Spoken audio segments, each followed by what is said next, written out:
Donc dans toutes les patientes sont concernées par le cancer du sein.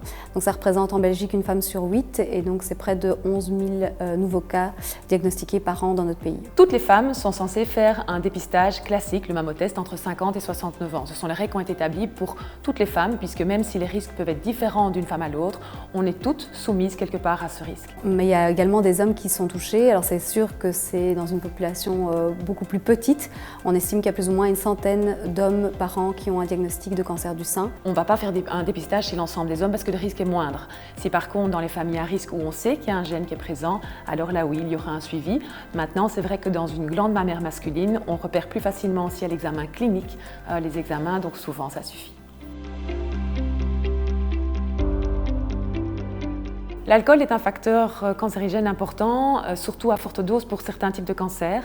Le cancer du sein, il est sensible à la moindre petite dose d'alcool, donc il faut vraiment essayer de l'éviter. Au niveau de la pilule, ça reste des hormones, donc ça peut constituer un facteur de risque. Maintenant, les études montrent que c'est surtout sur une utilisation prolongée, donc de plusieurs années, avec des oestrogènes. Le THS, ou traitement hormonal de substitution, c'est un traitement hormonal que les patientes vont prendre au moment de la ménopause parce qu'elles ont des symptômes de bouffées de chaleur, transpiration nocturne.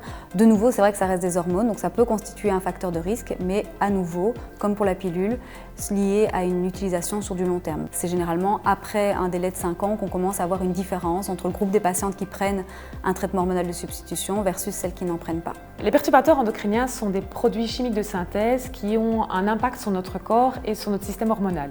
Donc eux ne sont vraiment pas bons pour notre corps et sont de plus en plus étudiés au niveau scientifique.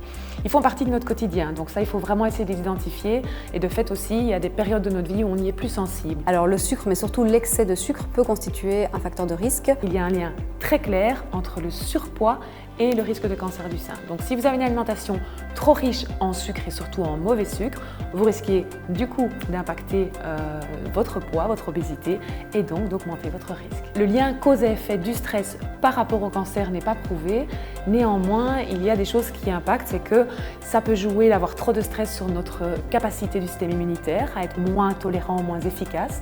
Ça peut jouer sur l'impact de certaines hormones et aussi parfois sur des comportements compulsifs où quand on est très stressé, on a tendance à boire un peu plus un petit verre d'alcool en rentrant du boulot, à être un peu stressé, à manger de manière compulsive et un peu plus des crasses.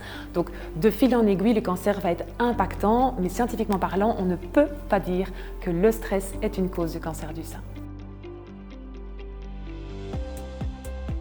Le cancer du sein, c'est avant tout du pas de bol. Donc il faut quand même se dire qu'on n'est pas responsable quand on a un cancer du sein, c'est important. Donc oui, chaque patiente peut agir pour diminuer son risque de cancer du sein, notamment en agissant sur son hygiène de vie, tant au niveau alimentaire qu'en ayant une activité physique régulière. Donc oui, il y a moyen d'avoir un impact positif par rapport au risque de cancer du sein. Alors ce qui est important par rapport à ça, c'est essayer de ne pas dépasser un verre d'alcool par jour et pas tous les jours. Dans l'âge de 18-25 ans, c'est un facteur au moment où quand la glande mammaire est en développement, on est plus sensible à ça aussi. C'est que les jeunes qui boivent beaucoup, à l'UNIF, en guindaille, etc., en fait impactent pour leurs vieux jours les risques de cancer du sein. Pour le cancer du sein, il a été prouvé qu'une femme qui était active 2h30 par semaine d'activité physique modérée intense est idéalement étalée sur la semaine, donc c'est plus efficace de faire 30 minutes par jour que 7 heures le dimanche. Il faut vraiment essayer d'être régulier dans sa pratique d'activité physique, aller vraiment impacter le risque de diminution du cancer du sein.